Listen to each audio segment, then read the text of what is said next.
స్త్రీకి సంభోగం కావాలంటే పురుషులను ఇలాగే అడుగుతుంది.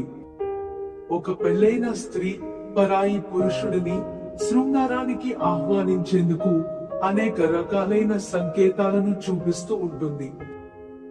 పరాయి పురుషునితో శృంగారం కోరుకునే చాలా మంది స్త్రీలు తనలోని కోరికలను తెలియజేయడానికి ఎన్నో ప్రయత్నాలు చేస్తూ ఉంటారు.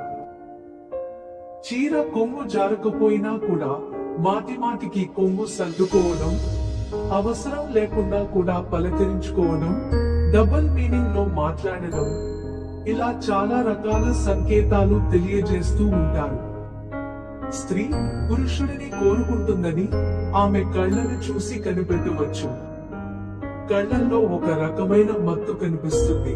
మామూలుగా చూస్తే వాళ్ళు అలాంటి చూపు చూడలేరు. కోరికలు కలిగిన స్త్రీ మాత్రమే అలా మత్తు కళ్ళతో చూడగలదు. అదే విధంగా మీతో మాట్లాడుతూనే చుట్టుపక్కల గమనిస్తూ ఉందంటే ఆమెకు మీ మీద కోరిక ఉందని అర్థం. ఇంట్లో ఎవరూ లేరన్న విషయాన్ని మీకు తెలిసేలా ప్రక్కవారితో ఆ విషయాన్ని గట్టిగా చెప్పడం కూడా ఈ సంకేతంలో ఒకటి.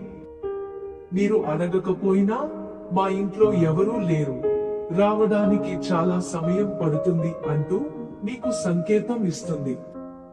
అలాగే మెడ భాగాలను, నడుము భాగాలను తడుముకుంటూ వారిలోని కామ కోరికలను తెలిసే విధంగా ప్రవర్తిస్తూ ఉంటారు.